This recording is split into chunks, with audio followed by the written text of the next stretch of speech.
మాట్లాడండి, ఆటంకాలు తొలగించండి, దుష్టుని కార్యాలు లయపరచండి ప్రభా. ప్రతి ఆలోచన మీ ఆధీనంలో ఉంచుకునండి. చీకటి శక్తులు, కనపడని అంధకార శక్తులు, ప్రజలు దేవుని మాట వినకుండా ఆటంకపరుస్తున్నటువంటి శక్తులను యేసు నామములో, నజరేయుడైన యేసుక్రీస్తు ప్రభు నామములో గద్దిస్తున్నాం, బంధిస్తున్నాం ప్రభువా, సహాయం చేయండి. యేసుక్రీస్తు ప్రభు నామములో ప్రార్థిస్తున్నాం తండ్రి, ఆమేన్.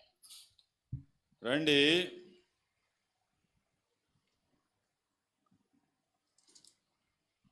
గుడ్ ఫ్రైడే ఏంటంట? గుడ్ ఫ్రైడే, మంచి శుక్రవారం. ఏం జరిగింది మంచి శుక్రవారం? ఏం జరిగింది మంచి శుక్రవారం? యేసు ప్రభు తల మీద ఏం పెట్టారు చెప్పాలి, నోరు తెరిచి మీరే. ముళ్ళ కిరీటం పెట్టారు. మొన్న ఒక రోజు ఏదో ఫోటోలో చూశాను, అక్కడ ముళ్ళు, ఈ చెట్టు ముళ్ళే యేసు ప్రభు తలలో పెట్టారంటే చూడగానే ఎంత బాధేసిందో. ఏమండి, ఒక్కొక్క ముళ్ళు 6 అంగుళాలు ఉంది కదండి. మరి ఏం చెట్టు అంటారో మనకు కూడా ఉంటాయి కదా అక్కడక్కడ. మీకు తెలిసి ఆ పేరు ఏదైనా తెలిస్తే చెప్పండి. ఒక్కొక్క ముళ్ళు తుమ్మ ముళ్ళు కన్నా చాలా పెద్దవి, ఇంతంత బారున్నాయి ముళ్ళు, పెద్ద 6 అంగుళాల మేకుల్లాగా ఉన్నాయి ఒక్కోటి. ఆ చెట్టు, ఆ తీగ, దాన్ని చుట్టి ముళ్ళు ఉంటాయి అన్నమాట.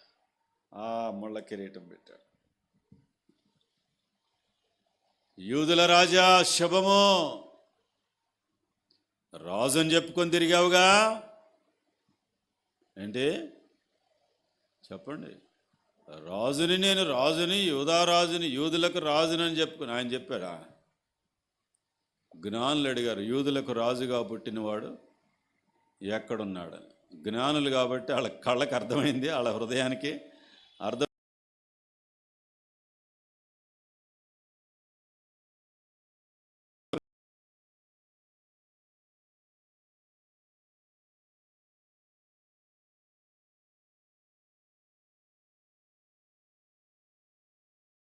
వాళ్ళు సిలువేయరు మళ్ళీ, అవునా కదా? మరి సిలువేయకపోతే మానవుల పాపాలకి ప్రాయశ్చిత్తం ఉందా? అసలు యేసు ప్రభు వారు భూమి మీదకి వచ్చింది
తలలో ముళ్ళ కిరీటం పెట్టారు, చేతుల్లో మేకులు కొట్టారు, కాళ్ళలో మేకులు కొట్టారు, వీపు మీద 39 ముళ్ళ కొడాదెబ్బలు కొట్టారు, ఇలా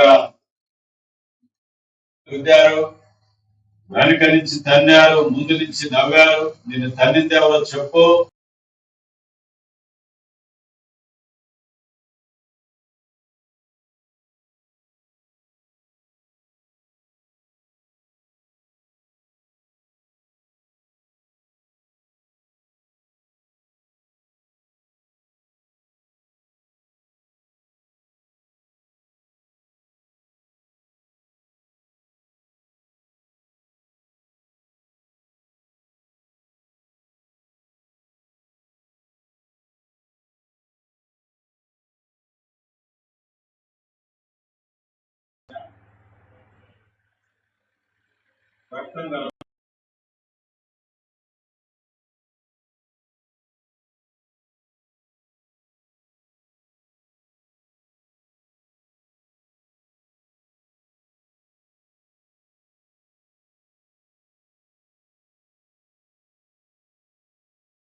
మాది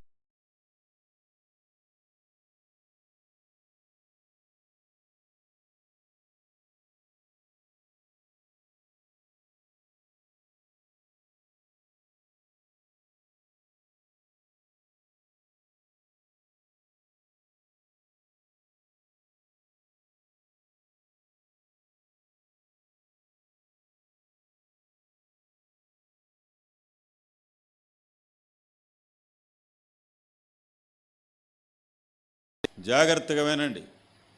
ఎంతోమంది మైక్లో నుంచి శ్రద్ధగా వింటూ ఉంటారు ఇళ్లల్లో. చాలామంది ఎంత చూసినా సరిపోదులే వాళ్ళకి టీవీలు. ఏం కావాలి? టీవీలు ఆనందం కావాలి. టీవీ కట్టెత్తే మళ్ళీ ఆనందం పోద్ది. ఎప్పుడు చద్దామా అని చూస్తుంటారు. మళ్ళీ దానికి ఏమన్నా ముందు ఉందా టీవీలో? లేదు. ప్రియులారా, అర్థమైందా? కొంతమందికి గొడవలు ఆడుకోవడం, ఇటు పక్క నుంచి వాక్యం వినపడుతున్నా సరే వాళ్ళ ఆయన మీద అరుస్తూనే ఉంటుంది. ఇంకొకళ్ళు తాగుబోతోళ్ళు, ఇటు పక్క నుంచి వాక్యం వినపడతానే ఉంటేనే ఒక ప్రక్కన వాళ్ళ ఆవిడని కొడతానే ఉంటాడు. అరే రే రే రే రే దేవుడు తాడేపల్లిని ఎంతో ప్రేమిస్తున్నాడు. చెప్పండి, దేవుడు తాడేపల్లిని ఎంతో ప్రేమించెను. చెప్పాలి గట్టిగా. దేవుడు తాడేపల్లిని ఎంతో ప్రేమించెను. ఈ తాడేపల్లి కోసం ఈ మధ్యలో ఇంకా ఎక్కువగా భారంతో ప్రార్థన చేస్తున్నాం. ఎందుకంటే ప్రభువా, ఎక్కడెక్కడో తిరుగుతున్నాం, మరి మా ఊరు ఈ తాడేపల్లి సంగతి ఏంటయ్యా? మరి ప్రభువా, వెళ్ళలేకపోతున్నాం, కలవలేకపోతున్నాను ప్రభువా. మరి మీ సేవ ఘనంగా జరగాలి, తాడేపల్లిలో గొప్పగా జరగాలయ్యా, పెద్ద మందిరం కట్టబడాలయ్యా అని మరి అనేక మంది సహకారులు మీరు దయచేయండి అని ప్రార్థన చేశారు. కాబట్టి అనేక సంవత్సరాలుగా ఈ 10వ తారీఖు సువార్త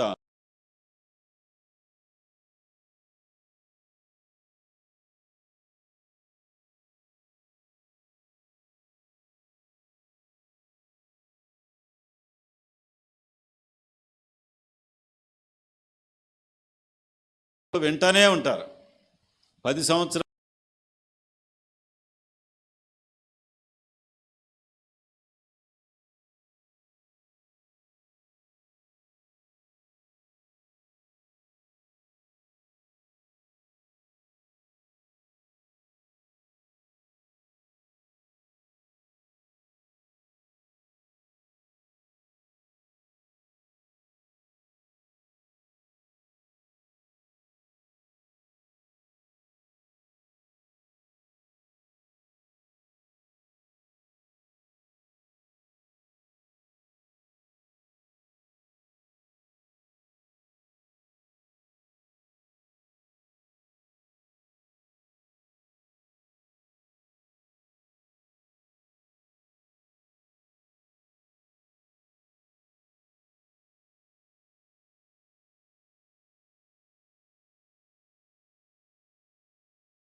తాడేపల్లి మొత్తం పాపులేషన్ ఎంత?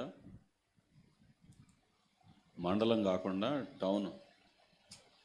సరే ఒక్కసారి కొడితే వచ్చేస్తుంది. అది ఏమన్నా ఎంతమ్మా? 56,000. అది ఎప్పుడుదో అది. ఇంకా వేలేంటి, చాలా వెళ్ళిపోయింది. సరే, కాబట్టి ఇంత పెద్ద పట్టణం కొరకు మనం బహిరంగ సువార్తలు చేయాలి, పుస్తకాలు పంచిపెట్టాలి, ఎన్నెన్నో మీటింగులు పెట్టాలి, ఎంతో పని ఉంది. సో కాబట్టి ప్రార్థన చేద్దాం. తర్వాత ఒకరోజు స్తుతి కూడికి పెడదాం. హడ్సన్ అన్న, శాంతి కుటుంబం ఇంతకాలం చేసి మరి పరిచర్య జరిగించారు కదా, సంఘం అంతా స్తుతించి మరి వారు వెళ్ళటానికి ఏర్పాటు చేద్దాం.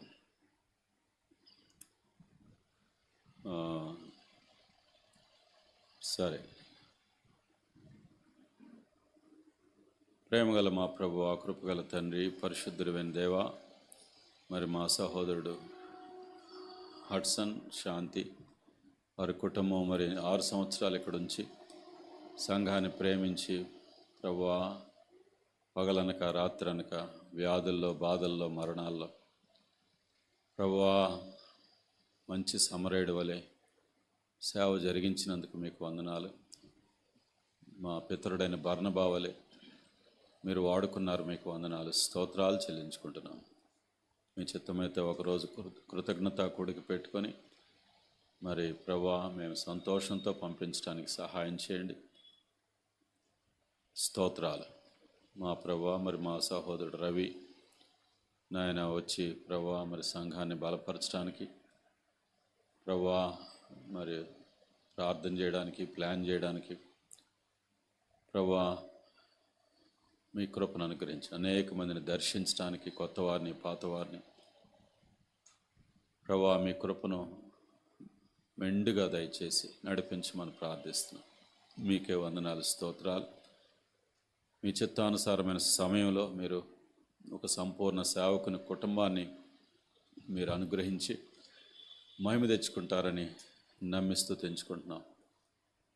కోత ఎంతో విస్తారము ప్రభువా, కోతకు పనివారు లేరు, మీకు తెలుసు ప్రభువా. పనివారిని మీరు లేపండి, నమ్మకమైన పనివారిని మీరు లేపండి, యథార్థవంతులైన పనివారిని, మిమ్మల్ని ప్రేమించి, సంఘాలను ప్రేమించి, జీవితాలను సమర్పించుకొని ప్రభువా పానార్పణముగా పోయబట్టడానికి ఇష్టపడే సేవకులను మీరు ప్రభువా మీరు లేపి నడిపించమని మీ కృపకు అప్పగించుకుంటూ ఈ పట్టణంలో గొప్ప కార్యాలు జరిగించమని యేసుక్రీస్తు ప్రభు నామములో ప్రార్థించి స్తుతించి వేడుకొనుచున్నాం తండ్రి. రైట్. కాబట్టి ఏం జరిగింది ఆ రోజున? ఏదో మంచి కార్యం జరిగింది. అందుకనే అది గుడ్ ఫ్రైడే, మంచి శుక్రవారం అన్నారు. ఈ మంచి శుక్రవారం గురించి కొంత మీకు అర్థం అవ్వాలంటే ఒక మాట చెప్తా మీకు. నాకు తెలిసిన ఒక ఇంజనీర్ గారు ఉన్నారు. ఆయన వాళ్ళ చెల్లి హాస్పిటల్లో బిడ్డని కంట చనిపోయింది. ఏమండి, అర్థమైందా? ఇప్పుడు తల్లికి ఏ రోజు చనిపోయిన రోజు, బిడ్డకి పుట్టినరోజు, అవునా కదా? సరే, ప్రతి సంవత్సరం పుట్టినరోజుకి పిలిచేవాళ్ళు. అన్న అమ్మాయికి ప్రార్థన చేయండి, ఏదో బ్లెస్సియో ఏదో పేరు ఉండేది, గుర్తులేదు నాకు. ఫిబ్రవరి 28వ ఏదో తారీఖు అది. ఈ అమ్మాయి కొత్త బట్టలు వేసుకొని అబ్బా కేకు, కొవ్వొత్తులు, అన్ని పాటలు, మ్యూజిక్లు, అవునా కదా? మళ్ళీ లైటింగ్లు, బెలూన్లు, ఏదో టోపీ పెడతారు కదా తల మీద, ఇవన్నీ పెట్టుకొని సంతోషంగా గంతులేస్తూ ఉంటుంది.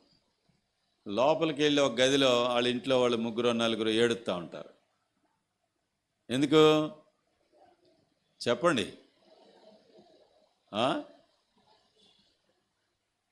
ఈరోజు ఏ రోజు? ఆ తల్లి ప్రాణం పెట్టిన రోజు. ఈ బిడ్డకి ప్రాణం ఇవ్వటానికి ఏం చేసింది ఆ తల్లి? చెప్పండి. ప్రాణం పెట్టిన రోజు కదా. కాబట్టి అది మంచి శుక్రవారం.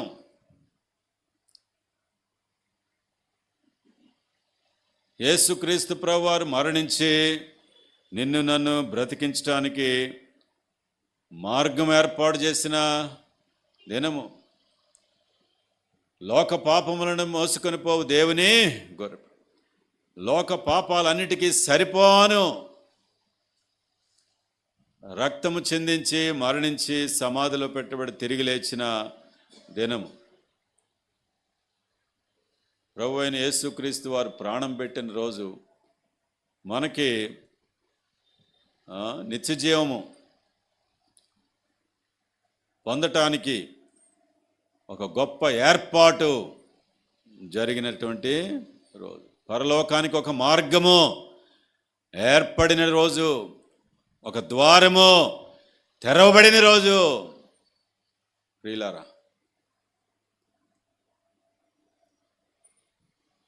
ఇంకొక స్నేహితుడున్నాడు, ఆయన పేరు నాయుడు. విజయవాడ మందిరం కట్టేటప్పుడు మంచి హుషారుగా పనిచేశాడు. అయ్యగారు ఏం చేయాలి చెప్పండి చాలు, అంతే, మీరు అక్కడ కూర్చోండి అనేవాడు. మొత్తం మందిరం పనులన్నీ ఎక్కడి నుంచి వచ్చాడో తెలీదు. మొత్తం మందిరం పనులన్నీ అయ్యే వరకు ఉన్నాడు, తర్వాత మళ్ళీ కనపడలా. మందిరం కట్టడానికి నేను చాలా బాధపడ్డాను. ఏటి ప్రభు, ఎట్లాగ ఇంత పెద్ద పని పెట్టుకున్నాం విజయవాడలో, ఎట్లా కంప్లీట్ అవుద్దంటే నేను బెసలేలుని పంపిస్తానన్నారు. ఏమన్నారు చెప్పాలి? ఒక బెసలేలు, ఏం పేరు, బెసలేలుని పంపిస్తానని చెప్పారు. ఎవరా బెసలేలు అనుకున్నాను నేను. ఆ నాయుడు గారు ఎక్కడి నుంచి వచ్చాడో తెలియదు, మొత్తానికి అమలాపురం ప్రాంతాల నుంచి వచ్చాడు. సో అసలు రెస్ట్ తీసుకోమన్నా తీసుకునేవాడుగా. చీకటి పడినా సరే డబ్బుల కోసం పని చేయలే. ఆయనకి ఇచ్చింది అంత మేము రోజు కూలేది అంతే తప్ప, పని చేసింది రోజుకి 2 రోజులు పని చేసేవాడు. పొద్దున్నే 6 గంటలకే మొదలు పెట్టేసేవాడు. దేవుణ్ణి ప్రేమించే వారికి ఎంతో దీవెనండి. జీతం కోసం పని చేయలే. 6 అయినా 7 అయినా 8 అయినా అందరం అక్కడ కూర్చొని వేరే పనులైనా అన్నింటిలో ఆయన అయ్యగారు ఇది చేయాలండి అది చేయాలండి అని ఆయనే ఆలోచనలు చెప్పి అంత సుందరంగా దేవుని మందిరం సిద్ధపరిచి పెట్టాడు. ఆయన ఒకరోజు అన్నాడు, అయ్యగారు మా అమ్మాయి చనిపోయింది అన్నారు. అయ్యో అని మేము బాధపడుతుంటే, కాదండి అయ్యగారు, చుట్టుపక్కల వాళ్ళందరూ మా అమ్మాయిని ధన్యురాలు అంటున్నారు సార్. ఎందుకు ధన్యురాలు అంటున్నారంటే, వీళ్ళ ఇంటి ముందు పెద్ద లారీ ఉందంట, నిజంగా జరిగిన విషయం. ఆ లారీ వస్తూ ఉంటే వీళ్ళ ఫ్రెండ్, వీళ్ళ అమ్మాయి వాళ్ళ ఫ్రెండు లారీ కింద పడబోయిందంట, నిజంగా జరిగిన విషయం. ఈ అమ్మాయి పరిగెత్తుకొని, ప్రాణం ఊరుకుంటుందా చెప్పండి? ప్రాణం ఊరుకుంటుందా? పరిగెత్తుకొని వెళ్ళి ఆ అమ్మాయిని తప్పించి బ్రతికించాలని పరిగెత్తుకొని వెళ్ళి ఆ అమ్మాయిని దోసింది. ఆ అమ్మాయిని దోసి ఈ అమ్మాయి ఏమైంది? పడిపోయింది, లారీ కింద పడిపోయింది, చనిపోయింది. మరి ఇప్పుడు చెప్పండి, ఆ అమ్మాయి చేతకాక చనిపోయిందా? చెప్పండి. ఎవరి కోసం చనిపోయింది? స్నేహితురాల కోసం చనిపోయింది. ఎవరి స్థానంలో చనిపోయింది? స్నేహితురాలి స్థానములో చనిపోయింది. యోహాను సువార్త 15:13 ఏముందండి? చదవండి ఒకసారి, చదవాలి, తీయండి బైబిల్, తీయండి బైబిల్. యోహాను సువార్త 15:13 ఏముంది? చదవండి. ఎంత చక్కటి మాట! దేవుని వాక్యము ఎంత మన జీవితాల్లో వెలుగునిచ్చేది, జీవాన్నిచ్చేది. తన స్నేహితుల కొరకు తన ప్రాణం పెట్టువానికంటే ఎక్కువైన ప్రేమ గలవాడు ఎవడనో లేడు. ఎవరి కోసం ప్రాణం పెట్టింది? స్నేహితురాల కోసం ప్రాణం పెట్టింది. యేసుప్రభు వారు సిలువ మీద చనిపోయింది ఏంటి? యేసుప్రభు వారిని విమర్శించడం చాలా సులభమేలేండి. ఏంటి, ప్రతివాడు విమర్శిస్తూ ఉంటాడు. 3 మేకులు పీక్కోలేకపోయాడంట ఆ యేసయ్య. 3 మేకులు పీక్కొని ఆయన సిలువ దిగితే, నువ్వు దేవుని కుమారుడు అయితే దిగు. విర్రవీగి మాట్లాడారు మనుషులు. ఆయన దిగితే ఎవరెక్కాలి చెప్పండి? వీడు ఎక్కాలని సంగతే తెలియదు. గుడ్డొచ్చి ఎవరిని ఎక్కిరిచ్చిందంట? అది అర్థమైందా? ప్రియులారా, ప్రతి వాళ్ళు రక్షకుడైన యేసుక్రీస్తు ప్రభువాన్ని ప్రాణం పెట్టిన రక్షకుడైన యేసుక్రీస్తు ప్రేమ అంటే ఎరగనటువంటి వారు అయ్యయ్యో ప్రేమామయుడని యేసు ప్రభువాన్ని విమర్శించేవాళ్ళే. మేము విమర్శించాం. ఆ లెక్కలో ఉన్నవాళ్ళమే ఒకప్పుడు. ఇంకా అదే మార్గంలో ఉంటే ఇంకెంత చేసేవాళ్ళం. నిజం, వీళ్ళకన్నా ఎక్కువే చేసేవాళ్ళం ఈ రోజుల్లో ఉండేవాళ్ళకన్నా. కానీ దేవుడు సౌలా సౌలా నీవెందుకు నన్ను హింసించుచున్నావు, ముని కోలకు ఎదురు తంతున్నావు, జాగ్రత్త తనలేవు. ఎవరికే? ముని కోలకు ఎదురు తంతున్నారు. ముని కోల అంటే ఏంటి? నాగలి కర్రు లేకపోతే ఎదురు సూదిగా ఉంటుంది. కోపం వచ్చి దాన్ని దంతే ఏమవుద్ది నీ కాలు? చెప్పండి. కాబట్టి చూసారా, అట్లాంటి సౌలుని దేవుడు పౌలుగా మార్చాడు. అర్థమైందా? మంచి శుక్రవారం ఏం జరిగింది? యెషయా గ్రంథం 25వ అధ్యాయము 6వ వచనం నుంచి 6, 7, 8 వచనాలు చదువుదాం. దయచేసి రండి. యెషయా గ్రంథం 25వ అధ్యాయము 6, 7, 8 వచనాలు జాగ్రత్తగా వినండి. ఈ యెషయా గ్రంథం అనే పుస్తకం బైబిల్ గ్రంథంలో మినీ బైబిల్ అంటారు దీన్ని. ఏంటండి? Mini Bible. ఎందుకంటారు మినీ బైబిల్ అని? బైబిల్లో 60 పుస్తకాలు ఉన్నాయి. వినాలి యవనస్తులు. యెషయా గ్రంథంలో 60 అధ్యాయాలు ఉన్నాయి. అర్థమైందా మీకు? కాబట్టి అంతేకాకుండా బైబిల్ అంతట్లో, చరిత్ర అంతట్లో జరిగిన విషయాలన్నీ వరుసగా ఈ 66 అధ్యాయాల్లో మనకు కనపడతాయి. సరే, 25వ అధ్యాయంలో ఇక్కడ 6వ వచనంలో ఏముంది? ఈ పర్వతం మీద సైన్యములకు అధిపతియగు యెహోవా సమస్త జనముల నిమిత్తము క్రొవ్విన వాటితో విందు చేయును, మడ్డి మీదనున్న ద్రాక్షారసముతో విందు చేయును, మూలుగులు గల క్రొవ్విన వాటితో విందు చేయును, మడ్డి మీద నిర్మలమైన ద్రాక్షారసముతో విందు చేయును. ఆగండి. దేవుడైన యెహోవా సైన్యములకు అధిపతియగు. చాలాసార్లు దేవుడు చేతకానోడు అనుకుంటారు. దేవుని పేరేంటో చూసారా? సైన్యములకు. గట్టి చెప్పండి. సైన్యములకు అధిపతియగు, సైన్యములకు అధిపతి అయినా యెహోవా మనండ యుద్ధము యెహోవాదే, యుద్ధము అదే. ఏమండి? దేవుడు చేతగాడు అనుకో. దేవుడు చేతగాడు కాదు, దీర్ఘశాంతుడు. ఏంటి? అత్యంత శాంతమూర్తి, సహనము కలిగినటువంటి దేవుడు. అవకాశాలు ఇస్తాడు. ఎవడను మళ్ళు కొనని ఎడల ఆయన తన ఆయుధములను సిద్ధపరచును అని దేవుని వాక్యం చెప్తుంది. ఆయన దగ్గర ఏమున్నాయి? సైన్యములు ఉన్నాయి. చెప్పండి. యేసుప్రభు వారు అన్నారు, ఓయ్ పేతురు, నీ కత్తిని వరలో పెట్టు. పెద్ద పోటుగాడిలాగా ఏం చేశాడు? మీద పడ్డాడు. ఆ సైనికుడి మీద పడ్డాడు. రైట్, మా యేసయ్యని పట్టుకుంటావా నువ్వు? నేను చంపేస్తానని ఇక్కడ ఏమంటారు దీన్ని? సీక్రెట్ పాకెట్టో లేకపోతే ప్యాంట్ పాకెట్లోంచి ఒక కత్తి తీశాడు. అన్నాడు. ఈ కత్తితో ఎక్కడ పడవాలో కూడా తెలియదు దీనికి. ఈ చేపలు పట్టుకునేవాడికి పడవటం అట్లా తెలుసు. అవునా కదా? ఒక్కసారి కొడితే అది ఎక్కడ వెళ్ళి తగిలింది? చెవుకు తగిలింది. తప్పని చెవు ఊడిపోయింది. అంటే అంత గురి అన్నమాట వీళ్ళకి. అర్థమైంది మీకు ఇది? అంటే యుద్ధం తెలుసా వీళ్ళకి? అట్లాంటి వాళ్ళు. పేతురు, నీ కత్తి నీ వరలో పెట్టుకో. ఎందుకు ఆ కత్తి వాళ్ళ దగ్గర? చెప్పండి. వాళ్ళు ఏం తింటారు రోజు? చేపలు, అవునా కదా? కాల్చిన చేపలు, అవునా కదా? లేకపోతే పచ్చి చేపలను కోసుకోవాలంటే కావాలి, కాల్చిన చేపలు కోసుకొని తినాలంటే కావాలి, అవునా కదా? లేకపోతే ఫ్రూట్స్ కావాలంటే కావాలి.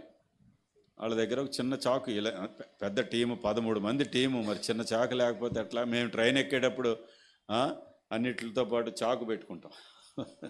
దేనికోసం? ఎవరినైనా పొడుద్దామని. సరే, క్రైస్తవులు పొడిపించుకునేవాళ్ళే కానీ పొడిచేవాళ్ళు కాదు. Praise the lord. కొట్టించుకునేవాళ్ళే కానీ కొట్టేవాళ్ళు, చంపించుకునేవాళ్ళు కానీ చంపేవాళ్ళు. నీ కత్తిని వరలో పెట్టు. కత్తి పట్టుకున్నవాడు కత్తితోనే, నోరు తెరిచి చెప్పండి, కత్తి పట్టుకున్నవాడు కత్తితోనే నశించిపోతాడు. కర్ర పట్టుకున్నవాడు కర్రతోనే నశించిపోతాడు.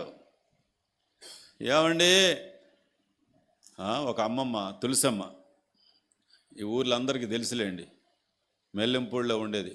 ఈ ఊర్లన్నీ వచ్చి భజనలు చేసేది తులసమ్మ. ఆమందే, బాబు నువ్వేమో ఒక చెంప మీద కొడితే ఇంకో చెంప చూపించాలని బైబిల్లో యేసయ్య చెప్తున్నాడని చెప్తున్నావు. మరి ఇంతకుముందు మేము వెళ్ళే వాళ్ళు కర్ర పట్టుకొని ఉండండి. మీరు ఎవరైనా యేసు ప్రభు గురించి మీకు చెబితే కర్ర పెట్టుకొని కొట్టండి, ఊరు బయటికి తరమండి అని చెప్పారు. సరేనమ్మమ్మ, యేసు ప్రభు చెప్పింది మాట ఒకటి ఉంది, కత్తి పట్టుకున్నవాడు చెప్పండి కత్తితోనే నాశనం అయిపోతాడు. కర్ర పట్టుకున్నవాడు కర్రతోనే. అయ్యో అయ్యో అయ్యో, ప్రపంచాన్ని గెలిచింది, గెలుస్తుంది ఏంటి చెప్పండి మీరు? ప్రేమ, యేసుని ప్రేమ, అది ఎవరు కొలవలేనిది. నిజము దీనిని నమ్మో, ఇది భువి అందించలేనిది.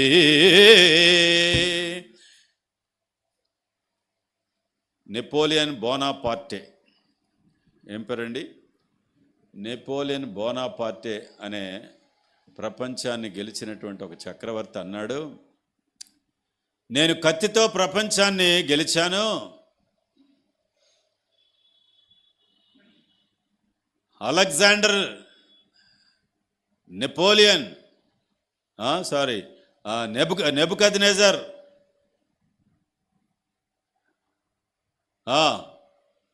వీళ్ళందరూ, ఫరోలు, వీళ్ళందరూ కత్తులతో ప్రపంచాన్ని గెలిచారు. మేమందరం మా పని అయిపోయింది, ఇక యేసయ్య గెలుస్తున్నాడు. యేసయ్యే గెలుస్తాడు ప్రపంచాన్ని. దేంతో? ప్రేమతో. చెప్పండి, ప్రేమ మరణం కంటే బలమైనది ప్రియులారా. సరే, కాబట్టి దేవుని దగ్గర ఎందుకు ఆయన సైన్యములకు అధిపతి యెహోవా అన్నారు? ఇంతకీ ఆ రోజు ఆ మాట అంటూ ఒక మాట అన్నారు ప్రభు, నువ్వేదో యాపిల్ కాయలు కోసుకునే, వినండి, యాపిల్ కాయలు కోసుకునే కత్తితో ఏదో చేయాలనుకున్నావు ఏంటి? నేను ఒక్క మాట చెప్తే పరలోకం నుంచి 72,000 మంది సైనికులు వస్తారు. వీళ్ళందరికైతే ఏమవుతుంది? దానికోసం కాదు నేను వచ్చింది. ఏమన్నారు చెప్పండి? నేను ఒక్క మాట సెలవిస్తే 12 సేనా వ్యూహములు చెప్పాలి. ఈ మాట నోటితో. ఎంతమంది? 12 సేనా వ్యూహములు అంటే ఇంచుమించు 72,000 మంది ఒక్కసారి దిగుతారు. అర్థమైందా? సైన్యములకు అధిపతి యెహోవా. దేవుడు పిచ్చోడు అనుకుంటుంటారు చాలామంది. ఈ లోకంలోనే యుద్ధాలు, సైన్యాలు మెయింటైన్ చేయడం అసలు ఎక్కడి నుంచి నేర్చుకున్నారు? దేవుడి దగ్గర నుంచేగా, అవునా కదా? దేవుని దగ్గర సైన్యం ఉండదా? ఆ సైన్యం దేశాలను ఆక్రమించుకోవడానికి యుద్ధాలు చేసే సైన్యం కాదు, రక్షించే సైన్యము, కాపాడే సైన్యము. అర్థమైందా మీకు ఇది? దానియేలు గ్రంథం 10-11 అధ్యాయాలు చదువుకున్న తర్వాత అక్కడ మిఖాయిలు, గాబ్రియేలు, ఆ దేవదూతలు ఎటువంటి పోరాటం చేస్తారు. సరే, కాబట్టి సైన్యములకు అధిపతి యెహోవా, సృష్టికర్త అయిన దేవునికి మరొక పేరేంటి చెప్పండి? సైన్యములకు అధిపతి సమస్త జనముల నిమిత్తము క్రొవ్విన వాటితో విందు చేయను. దేవుడు ఒక కొండ మీద, అందుకని నాకు చూడండి, ఈ పర్వతం మీద ఏమనుందండి, చదవండి అందరూ. ఈ పర్వతం మీద, ఏ పర్వతం? గోల్గొతా పర్వతం. గోల్గొతా పర్వతము, ఏ ప్లేస్ ఆఫ్ స్కల్. గోల్గోతా అంటే చెప్పండి, కపాల స్థలము. చెప్పండి నోటితో అందరూ, మాటలు నేర్చుకోండి. గోల్గోతా అంటే కపాలమనబడు స్థలము. అంటే ఎందుకో దానికి ఆ పేరు వచ్చింది? దూరం నుంచి చూస్తే ఆ కొండ మనిషి పుర్రెలాగా కనపడుతుంది. అర్థమైంది మీకు? ఇది కొండలు రకరకాలుగా కనపడతాయి. ఆ రాళ్ళు, దాంట్లో ఉన్న, అర్థమైంది, చెట్లు అన్నీ కలిపి దాంట్లో ఉన్న ఆ పర్వతం ఎట్లా కనపడుతుంది? ఒక మనిషే పుర్రెలాగా కనపడుతుంది. కాబట్టి అంటే 2 కళ్ళు ఉన్నట్లు, ముక్కు ఉన్నట్లు, నోరు ఉన్నట్లు అట్లా కనపడుతూ ఉంటుంది. అందుకని దానికి ఏం పేరు పెట్టారు? గోల్గోతా. చెప్పండి. సరే, ఈ పర్వతం మీద సైన్యములకు అధిపతి యొక్క యెహోవా సమస్త జనముల నిమిత్తము క్రొవ్విన వాటితో విందు చేయును. ఏం విందు చేయబోతున్నాడు దేవుడు? పరలోకముందున్న తండ్రి. దేవుడు అంటే బైబిల్ గ్రంథం బయలుపరిచింది తండ్రి, కుమార, పరిశుద్ధాత్మ. కాబట్టి తండ్రి అయిన దేవుడు ఏం చేయబోతున్నాడు? ఈ పర్వతం మీద ఒక బలి, ఈ పర్వతం మీద ఒక విందు చేయబోతున్నాడు. ఆ విందులో ఏమేమి ఉంటాయి? ద్రాక్షరసము, ఆయన శరీరము, క్రొవ్విన వాటితో. ఏమండి, ఎవరైనా విందు చేస్తే కాయగూరలు పెడతారు, లేకపోతే కోడి మాంసం పెడతారు, లేకపోతే మేక మాంసం పెడతారు. సరే, ఒక్కొక్క దేశంలో రకరకాల మాంసాలు, శరీరాలు, జంతువుల్ని వండుకొని తింటూ ఉంటారు. ఇప్పుడు జాగ్రత్తగా వినండి. ఈ కొండ మీద దేవుడు క్రొవ్విన మాంసముతో, మడ్డి మీద ఉన్నటువంటి ద్రాక్షరసముతో ఒక విందు చేయబోతున్నాడు. ఎప్పుడైనా ఆలోచించావా? దేవుడు తానే తన కుమారుడైన యేసుక్రీస్తు ప్రభువాన్ని భూమి మీదకి పంపించి కలువరి సిలువలో బలి చేసి, యేసు ప్రభువారి పేరుల్లో ఒక పేరేంటో తెలుసా? లోక పాపములను మోసుకొని పోవు దేవుని గొర్రెపిల్ల. కాబట్టి ఆ గొర్రెపిల్లను వధించి ప్రభువైన యేసుక్రీస్తు వారు ఆ కొండ మీద వధించబడబోతున్నారు.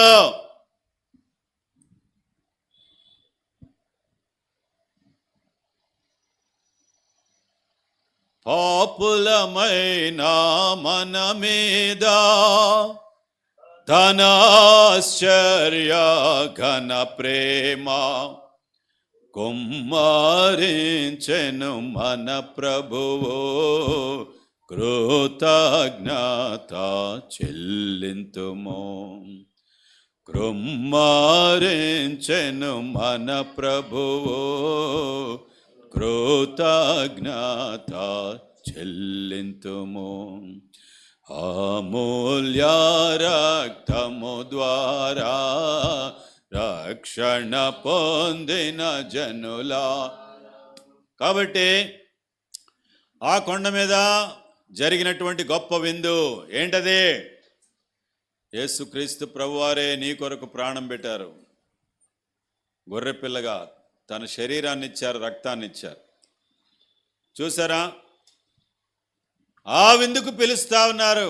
లోకాసు వార్త 14వ అధ్యాయం తీయక్కర్లేదండి. విందు సిద్ధముగా ఉన్నది, రండి అని విందు యజమానుడు పిలిస్తే సాకులు చెప్పారంట. ఏమని చెప్పాలి? నోరు తెరిచి చెప్పాలి. ఒకడేమన్నాడు? నేను కొత్తగా పెళ్లి చేసుకున్నాను. కొత్తగా పెళ్లి చేసుకున్నాడు ఏం చేస్తాడు చెప్పండి? ఎక్కడికి వెళ్ళినా మా ఆవిడ్ని తీసుకొని బయలుదేరాలి, అవునా కదా? చెప్పండి. పగటిపూట విందు, మహా అయితే విందు ఎన్ని గంటల వరకు ఉంటుంది? సాయంత్రం చెప్పండి, 9 గంటల వరకు. సరే, ఆర్చుకొని తీర్చుకొని అందరిని పలకరించుకొని వెళ్ళేది 10 గంటలకి. ఇంటికి వెళ్ళొచ్చు కదా, తన భార్యతో గడపచ్చు కదా. వీడేం సాగు చెప్తున్నాడు? నేను కొత్తగా పెళ్లి చేసుకున్నాను, నేను రాలేను విందుకే. అయ్యయ్యో, ఎంత ఘోరం! సాకులా మరి వాస్తవం అది? చెప్పండి. సాకు. ఒకడేమంటున్నాడు? నేను 2 ఎద్దులు కొన్నాను, పరీక్షించాలి. కొని పరీక్షిస్తాడా, పరీక్షించుకుంటాడా? చెప్పండి. ఎవడైనా కారు కొనేటప్పుడు కొనిన తర్వాత చూస్తాడా? చెప్పండి. ముందే చూసుకొని పరీక్ష చేసుకొని కొంటాడా? చెప్పాలి. పరీక్ష చేసుకొని కొంటాడు. సాకా మరి లేకపోతే ఉన్న విషయమా? చెప్పండి. సాకు. అర్థమైందా? సాకులు. మూడోవాడు అంటున్నాడు, నేను పొలం కొన్నాను పరీక్ష చేయడానికంట. పొలం కొన్నాడుగా, అయిపోయిందిగా, రిజిస్ట్రేషన్ కూడా అయిపోయింది. రిజిస్ట్రేషన్ అయిపోయింది. ప్రియులారా, ఈ ఐశ్వర్యవంతుడు పిలిచిన విందుకు వెళ్ళటానికి వీళ్ళు సాకులు చెప్తున్నారు. సహోదరుడా, సహోదరి, ఈ రాత్రిలో ప్రభు అయిన యేసుక్రీస్తు వారు, తండ్రి అయిన దేవుడు ఏర్పాటు చేసినటువంటి విందు, కలువరి సిలువలో తన కుమారుణ్ణి బలి చేసి, లోకంలో నువ్వు తినే భోజనం, వింటున్నారా? ఇటు చూడండి, అటు కాదు. లోకంలో మధ్యాహ్నం బాగా విందు చేసి వస్తారు, మళ్ళీ సాయంత్రానికి తింటారా లేదా? అంటే ఎంతసేపు ఉపయోగపడింది ఆ విందు? చెప్పండి. ఒక పూటేగా, అవునా? మళ్ళీ ఆకలేస్తుంది, మళ్ళీ రాత్రికి తినాలిగా.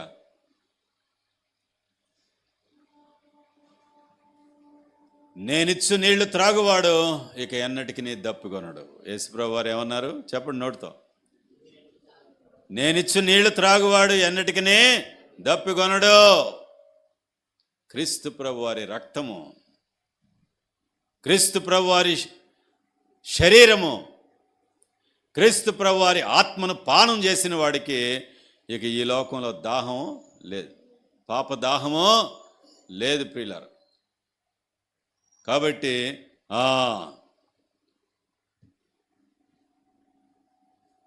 ఈ కొండ మీద విందు దేంతో? గొర్రెపిల్ల. ఏ గొర్రెపిల్ల? ప్రభు అయిన యేసుక్రీస్తు వారి శరీరము, ఆయన రక్తము. అర్థమైందండి? ఇంతకీ కాబట్టి దేవుడు పిలుస్తున్నాడు. ఏంటి ఆ పర్వతం మీద జరిగిన విషయం? 7వ వచనం చదవండి. చదవాలందరూ, అందరూ చదవండి, కలిసి చదవండి, బైబిల్ చూసి చదవండి. సమస్త జనముల ముఖములను కప్పుచున్న ముసుగు. ఏంటి? మానవులకి ముసుగు. ప్రియులారా, పాత నిబంధన గ్రంథంలో ధర్మశాస్త్రం అనే ముసుగు. ఏంటి? ధర్మశాస్త్రం, మత గ్రంథాలు ప్రజలకి ముసుగు. మతం అనేది ప్రజలకే ముసుగు. మన తెలుగులో ఒక మాట అంటారు, ముసుగులో గుద్దులాట. ముసుగేసుకొని లోపల అన్నీ చేస్తుంటారు, ముసుగులో అన్నీ చేస్తుంటారు. ఇదిగో ఆ పర్వతం మీద నీ కొరకు నా కొరకు ప్రాణం పెట్టిన యేసు ప్రభు వారు ఏం చేస్తారు ఇప్పుడు? సమస్త జనముల ముఖములను కప్పుచున్న ముసుగు ఆయన ఈ పర్వతం మీద తీసి పారవేయను. రెండవ ముసుగు ఏంటో చెప్పమంటారా? ముసుగు అపరాధ భావము. చెప్పండి ఏంటి? నోటితో చెప్పండి. అపరాధ భావము అంటే ఇది చేశానే, అది చేశానే, అది చేసుంటే బాగుండే, ఇది చేసుంటే బాగుండే, అది చేయకుండా ఉంటే బాగుండేదే, ఇది చేయకుండా ఉంటే బాగుండేదే. ప్రతి చిన్న తప్పు చేసినప్పుడు హృదయంలో ఏం పుడుతుంది? అపరాధ భావం. చెప్పండి, గిలి. చెప్పండి, అందరు నోటితో చెప్పండి, గిలి. తెలుగులో ఒక సామెత అంటారు కదా, గుమ్మడికాయలు దొంగ ఎవడంటే? చెప్పండి, నోరు తెరిచి చెప్పండి. భుజాలు నడువుకున్నాడట. అంటే ఏంటి? గిలి వచ్చింది, అవునా కదా? ఎవడరా ఈ గుమ్మడికాయలు తీసిందంటే దొరికిపోయాడు. అట్లాగే పాపం చేసిన మానవుడి హృదయంలో ఏముంది? గిలి, అపరాధ భావము అనే పెద్ద ముసుగు. క్రీస్తు ప్రభు వారు తన రక్తంతో తీసివేసే గొప్ప విషయం. ప్రభు దగ్గరికి వస్తే ఆయన రక్తంతో నిన్ను కడుగుతాడు. హెబ్రీ పత్రిక 9:14 ఏముందో చదవండి, తీయండి అందరూ. హెబ్రీ పత్రిక 9:14 ఏముంది, తీయండి. హెబ్రీ పత్రిక 9:14.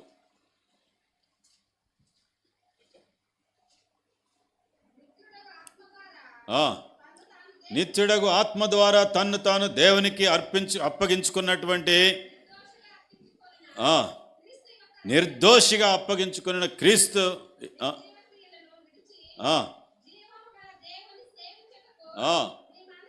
అదిగో మీ మనస్సాక్షిని ఎంతో ఎక్కువగా శుద్ధి చేయును.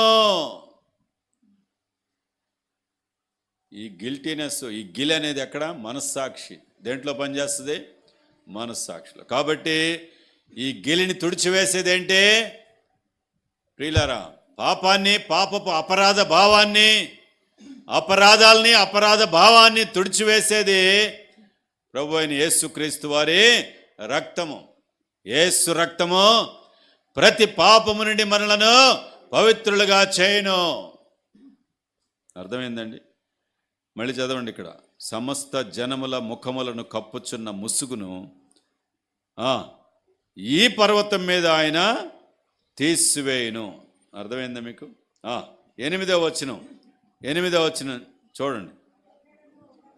మరెన్నడూ ఉండకుండా ఆయన మరణమును ఆయన మృంగివేయును. అందరూ చదవండి, చెప్పండి నోటితో, కనీసం చదువురాను. మరెన్నడూ ఉండకుండా మరణమును ఆయన మృంగివేయును. ఇదేదో ఎంత మాట చదువుతున్నాం. ఈ వాక్యము ప్రవక్త అయిన యెషయా రాసినటువంటి వాక్యము. ఎప్పుడంటే యేసు ప్రభు వారు పుట్టకముందే ఇంచుమించు 750 సంవత్సరాల క్రితం ఆయనకే తెలియకుండా ఆయనే రాశాడు. అదే ఆత్మ ప్రేరేపణ ద్వారా దాన్నే ప్రవచనం అంటారు. అర్థమైందండి? ప్రవచనం కాలజ్ఞానం కాదు. కాలజ్ఞానం నెరవేరకపోవచ్చు, ప్రవచనం మాత్రం ఖచ్చితంగా నెరవేరుతుంది. బైబిల్లో ఉన్నవి ప్రవచనాలు. కాలజ్ఞానం అంటే కాలాన్ని బట్టి జ్ఞానంతో రాసిన మాటలు, లేకపోతే కాలాన్ని గురించి వ్రాయబడినటువంటి మాటలు, ఊహించి మనుష్యుని ఊహ వలన రాసినటువంటి మాటలు కాలజ్ఞానం. ఇది కాలజ్ఞానం కాదు. మరెన్నడూ ఉండకుండా మరణమును ఆయన మృంగివేయును.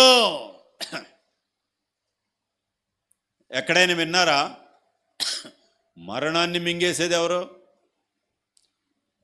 మరణమే అందరిని మింగుతుంటే చెప్పండి.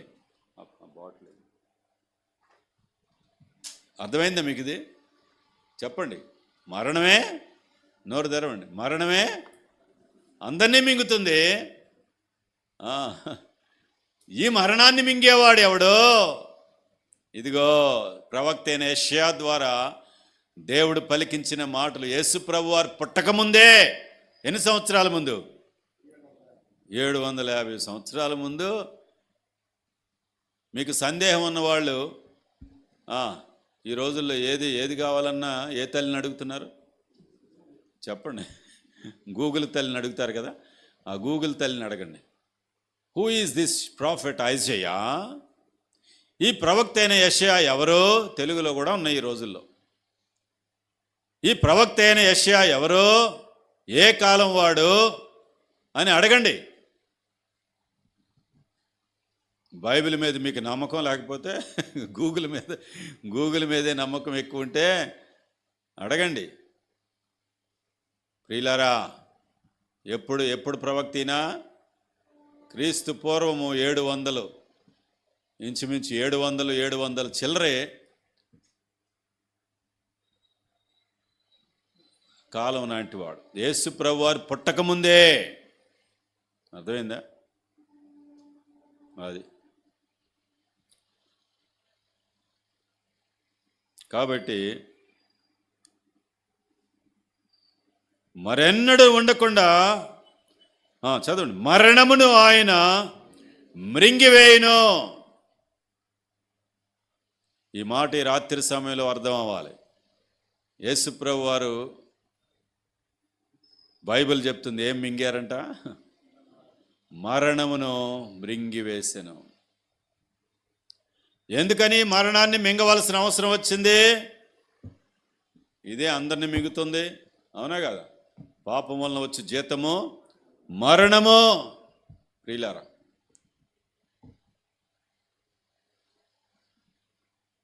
పాపం వలన వచ్చి జీతము మరణము.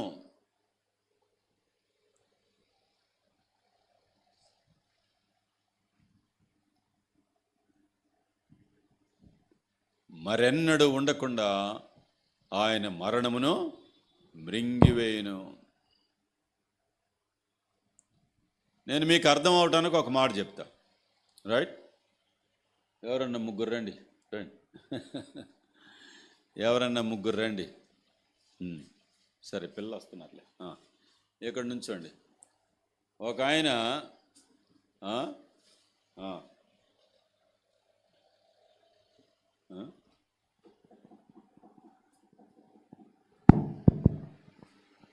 ఈయన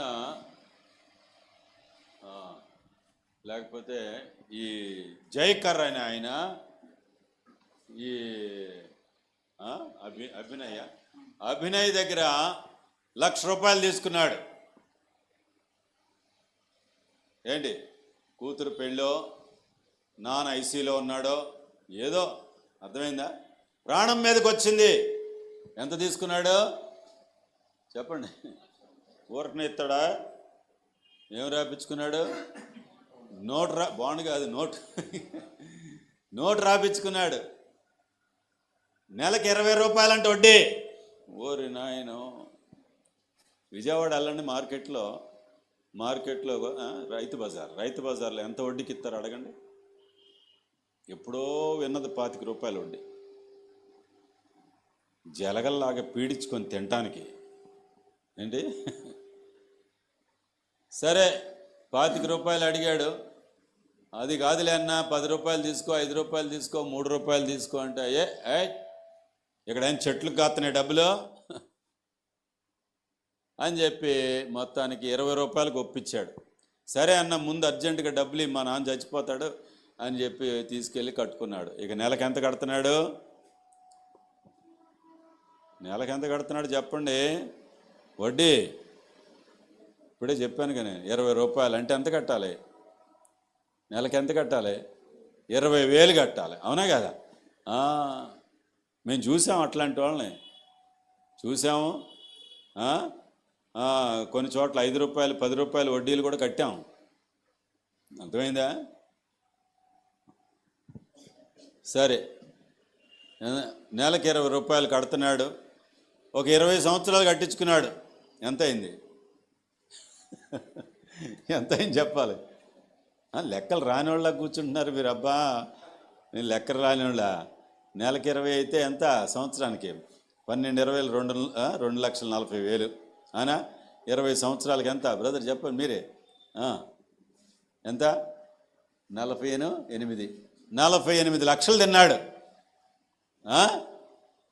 జలగలాగా పీల్చాడు, కట్టాడు. ఇంకేం కడతాడు? ఇంకా ప్రాణం, రక్తం పీల్చేశాడుగా.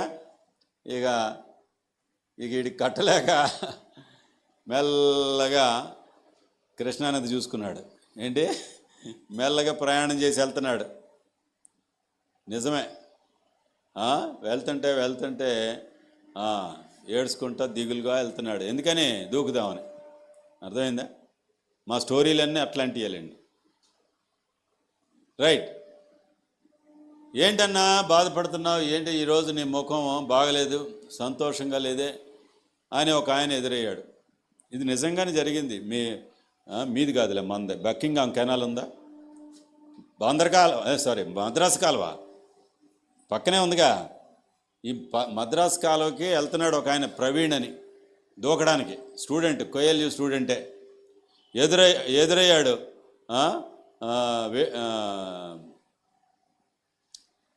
మురళి. వెళ్ళేది ఎవరు? దూకడానికి వెళ్తుంది ఎవరు? ప్రవీణ్. ఎదురైంది ఎవరు? మురళి. ఏంటి బ్రదర్ ఎక్కడికి వెళ్తున్నారు ఏంటి అంటే ఇంకేం చేస్తాడు, బోరమని ఎడుతున్నాడు, వెళ్ళి దూకాలని. నువ్వు చనిపోవాల్సిన అవసరం లేదు, నువ్వు చనిపోవాల్సిన అవసరం లేదు. యేసుప్రభు చనిపోయారు నీ స్థానంలో, అర్థమైందా? కాబట్టి సువార్త చెప్పాడు, రక్షించబడ్డాడు, దేవునికే మహిమ. సరే, ఈయన గారు వెళ్తా ఉన్నాడు. వెళ్తుంటే ఎవరో మాట్లాడి, అయ్యా ఏంటి నేను చెప్పనులే, ఏమోలే, ఆ దేవుడు కూడా నా కష్టాలు తీర్చలేడులే, నీకు ఎంతకాలం పడతానో చేస్తాను అని చెప్పి వెళ్ళిపోదామని వెళ్తాను. కాదన్నా, కాదు పద అంటే ఎవరో ఫ్రెండ్ తీసుకొచ్చి ఇక్కడ ఊరి ప్రెసిడెంట్ కూర్చున్నా, ఊరి సర్పంచా ఏమంటారు గ్రామంలో, సర్పంచ్ గారి దగ్గర తీసుకొచ్చాడు ఈయన గారిని. ఏంటి ఇటురా నువ్వురా, ఈ ఫ్రెండ్ ఈ ప్రీతమ్ అనే ఫ్రెండ్ జైకర్ అనే ఫ్రెండ్ని ఎక్కడ తీసుకొచ్చాడు, సర్పంచ్ గారి దగ్గరికి. ఏంటిరా చెప్పు, ఏంటి ప్రీతం, ఏంటిరా రాకొచ్చావు ఏంటంటే, అన్నా ఏమి లేదు, మా ఓడు ఏదో చిన్న పని ఉందంట చెప్పుకోవాలంట. ఏంటి చెప్పు జైకర్ అంటే చెప్పాడు విషయం. పలానోడి దగ్గర ₹1,00,000 తీసుకున్నాను, నోటు రాసి ఇచ్చాను, అర్థమైందా, నెలకి 20,000 ఏదో ఆ రోజు మరి ప్రాణం మీదకి వచ్చి ఇక తప్పక ఒప్పుకున్నాను, నెల కట్టాను, 20 సంవత్సరాలు కట్టాను, ఇప్పటికి ఇక అసలు తీర్చే ఓపిక నాకు ఇక లేదు, ఇంకా ఆ నోటు చూపించి నన్ను ఇంకా వేధిస్తున్నాడు, ఇంకెంతకాలం కట్టాలి, ఇక చావాలని వెళ్తున్నాను అయ్యా, మీకేమన్నా అవకాశం ఉంటే నాకు సహాయం చేయండి అని ఎవరో ఆయన చేతులు పట్టుకున్నాడు. పట్టుకో ఏంటి అయ్యా నాకు సహాయం చేయండి. సరే, అరే ప్రీతం అని పిలుసురా, ఎవడాడు అభినయ్ గారిని పిలుసురా అని పిలుచుకొచ్చాడు అభినయ్ని. ఏరా ఎంత ఇవ్వాలరా నీకు జైకర్ అని అడిగాడు. అన్నా ఏముందన్నా ₹1,00,000 ఇవ్వాలన్నా. ఎంత రా వడ్డీ, ఏముందన్నా 20 అన్నా. బాగా తిన్నావా, ఏదో మీదయ్యా తిన్నాను బాగానే, అర్థమైందా?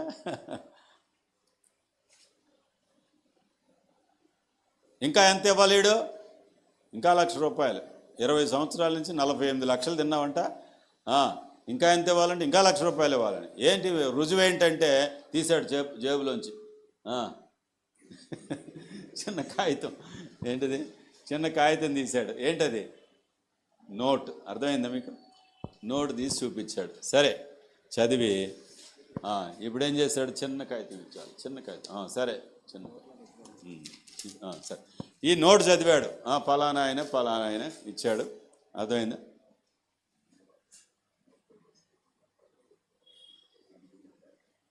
కాబట్టి నోటు చదివాడు, చదివి అది మడత పెట్టేసి నోట్లో వేసుకున్నాడు, మింగేశాడు. ఇప్పుడు చెప్పరా ఎంత ఇవ్వాలన్నాడు. అన్నా అన్నా అన్నా అన్న అదేంటన్నా ఇంకేమి ఇవ్వాలన్నా, పోరా అంటే ఇంక దెబ్బతో వెళ్ళిపోయాడు, తోక ముడుచుకొని వెళ్ళిపోయాడు, అర్థమైందా? ఇప్పుడు జైకర్ ముఖంలో ఏమొచ్చింది, సంతోషం వచ్చింది, అర్థమైందా మీకు? Thank you, right. చూసారా ప్రియులారా, యేసు ప్రభు మింగేసింది నోటు కాదు, ఆయన మరణమునే మింగివేసిన దేవుడు. దేవుని వాక్యం, నా మాట కాదు, ఇది నా సొంత మాట కాదు, జీవగ్రంథంలో రాయబడినటువంటి మాట. చదవండి మళ్ళీ. మరి ఎన్నడూ ఉండకుండా ఆయన మరణమును మృంగివేయును. He swallowed the death. He swallowed the death. మరణాన్ని ఎక్కడైనా విన్నావా? అసలు విన్నావా ఎక్కడన్నా? మరణాన్ని మింగేటువంటి, అందరినీ మరణమే మింగేసింది.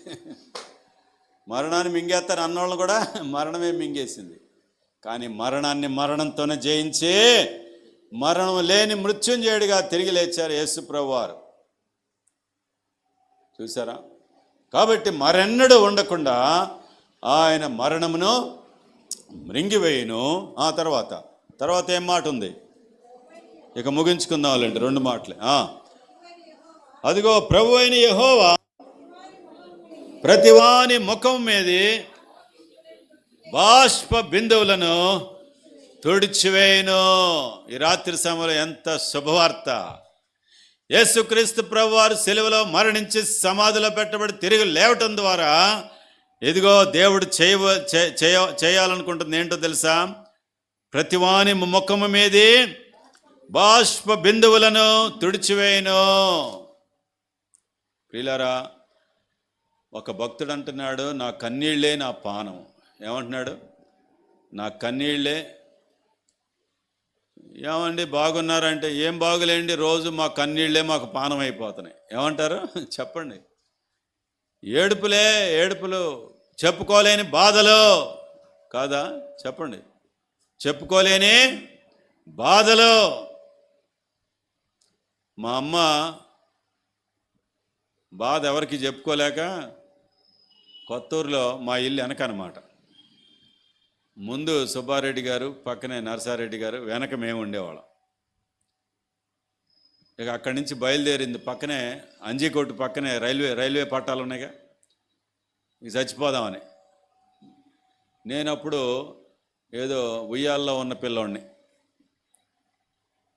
కొన్ని నెలలే అంతే. ఇక వెళ్ళిపోతుంది, చచ్చిపోదామని రైలు కింద పడి.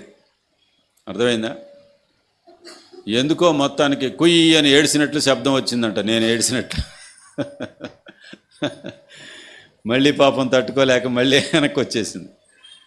చూసారా, ప్రతి వాళ్ళ జీవితంలో ఏముంటాయి చెప్పండి? కన్నీళ్ళు, కష్టాలు, కన్నీళ్ళు కాదమ్మా చెప్పండి. ఇక్కడ ఏముంది? ఇప్పుడు ఎవరు తుడిచారు ఈ కన్నీళ్ళు? మేము చెప్పగలం, యేసు ప్రభువారు. ప్రతివాని ముఖం మీద బాష్ప బిందువులను ఆయన తుడిచివేయును. ఆ గుడ్ ఫ్రైడే రోజు ఏంటి? మరణమును మృంగివేసిన దినము, మానవుల యొక్క ముసుగుని తీసివేసిన దినము, పాపాన్ని క్షమించి అపరాధ భావాన్ని తుడిచివేసిన దినము. ప్రతివాని ముఖం మీద బాష్ప బిందువులను తుడిచివేసే రక్షకుడు ప్రభు అయిన యేసుక్రీస్తు వారు. అమ్మాని పిలిచావ ప్రభువా, అది ఎవ్వరు పిలువని పిలుపు. చూసారా? అమ్మా, ఏడుస్తున్న వారిని, పాపంలో పట్టుబడిన వారిని, చనిపోతున్న వారిని అమ్మా అని పిలిచారు. అయ్యో, ఇంకా భూమి మీద నుండి తన జనుల నిందను తీసివేయను. ప్రియులారా, నిందలు, ఎన్ని నిందలు, అవమానాలు, బంధువుల్లో నుంచి, స్నేహితుల్లో నుంచి, చుట్టుపక్కల నుంచి, వర్క్ ప్లేసుల్లో నిందలు. ఏం చేస్తారు యేసుప్రభు వారు? నిందలని తీసివేసేది. కాబట్టి యేసుప్రభు వారు మరణించి సమాధిలో పెట్టబడ్డారు. 3వ రోజున, ఏంటండి 3వ రోజున ఆయన సమాధిలోంచి తిరిగి లేచారు. కొంతమంది అన్నారు, ఏదోలే, వేరే సమాధి చూసి, చివరిగా 2 మాటలు వినండి. వేరే సమాధి చూసి, ఖాళీ సమాధి చూసి యేసుప్రభు తిరిగి లేచిపోయాడు అంటున్నారు లేళ్ళు. యేసుప్రభుని పెట్టిన సమాధికి 16 మంది సైనికుల్ని కాపలా పెట్టారు. చెప్పండి ఎంత? 16 మంది రోమా సైనికుల్ని. భారతదేశపు సైనికులు కాదు, బ్రిటిష్ సైనికులు కాదు, అమెరికా సైనికులు కాదు, వీళ్ళందరికన్నా తాతలాళ్ళు. అర్థమైందా? 16 మంది సైనికుల్ని కాపలా పెడితే రోమా గవర్నమెంట్ సీలేశారు. ప్రధాన యాజకులు వాళ్ళ సీలేశారు. ఎలక్షన్స్కి వెళ్ళినప్పుడు ఎలక్షన్ డబ్బాలకు 2 సీళ్ళు వేయమనేవాళ్ళం. గవర్నమెంట్ సీల్ మేమేసేవాళ్ళం. ఏంటి, ప్రిసైడింగ్ ఆఫీసర్ లాగా వెళ్ళి, ఎవరు అపోజిషన్ వాళ్ళు ఇట్లాగే కూర్చునేవాళ్ళు, వాళ్ళు కూడా వచ్చి ఓట్లు వేసేటప్పుడు ఎదురు కూర్చుంటారు కదండి. ఈడు మావోడే అని లెక్క చేసుకుంటా, పలానా కరెక్టే, దొంగోట్లు పడుతున్నాయా లేదా, ఏజెంట్లు, రైట్, కరెక్ట్ మాట, ఏజెంట్లు అక్కడ కూర్చుంటారు కదా. అట్లాగా అబ్బాయి రండి మీరు మీ సీలు కూడా వేసుకోండి. ఏంటి నేను వేస్తున్నాను గవర్నమెంట్ సీలు, మీరు కూడా కావాలంటే మీ సీలు కూడా వేసుకోండి అని వాళ్ళని కూడా పిలుస్తాం కదా. అది అట్లాగే యేసు ప్రభు వారి సమాధికి 2 సీళ్ళు వేశారు. ఎవరయ్యి చెప్పాలి, నోరు తెరిచి చెప్పండి. రోమా ప్రభుత్వపు సీలు వేశారు, వీళ్ళు కూడా సీలు వేశారు.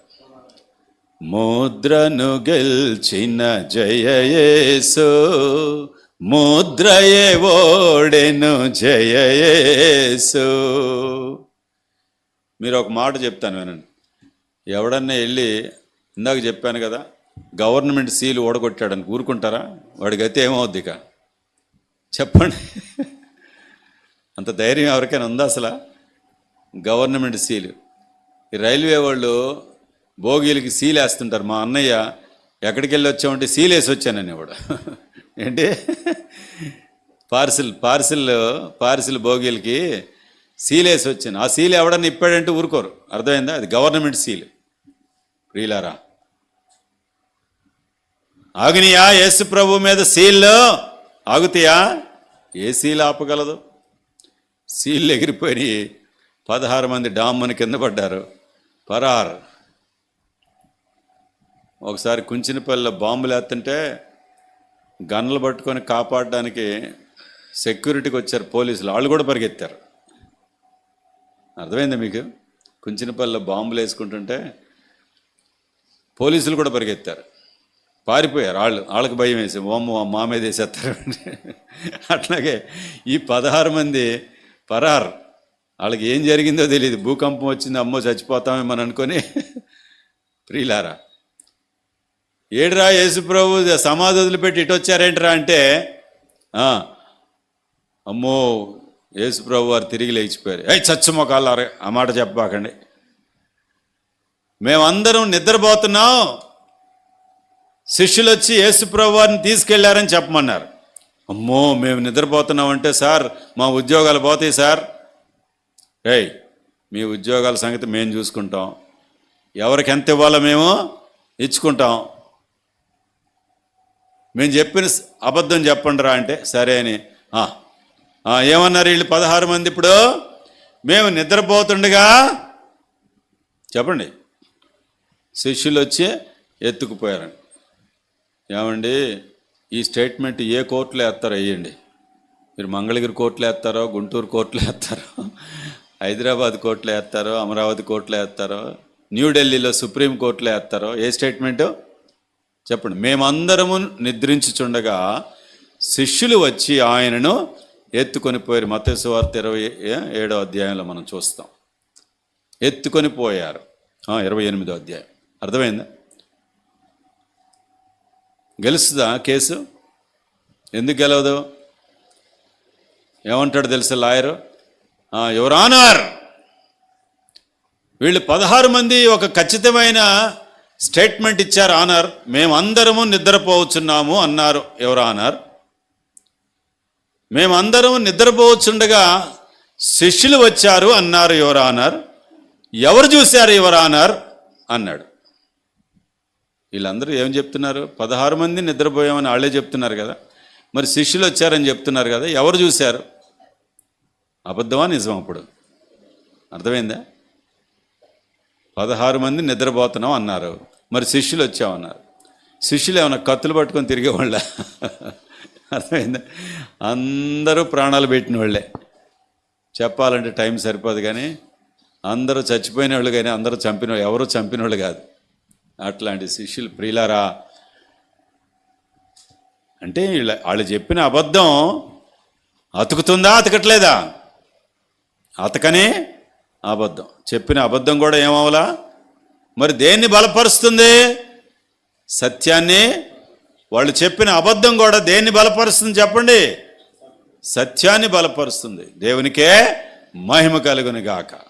జయ జయ యేసు, జయ యేసు, జయ జయ క్రీస్తు, జయ క్రీస్తు, మరణము గెల్చిన జయ యేసు, మరణమే ఓడెను జయ యేసు, సాతాను గెల్చిన జయ యేసు, సాతానే ఓడెను జయ యేసు, బండను గెల్చిన జయ యేసు, బండయే ఓడెను జయ. 2 టన్నులు బరువు ఉన్న బండ అది, అంటే 20 బస్తాల బరువు, 20 బస్తాల బరువు. అర్థమైందా? అంత బండ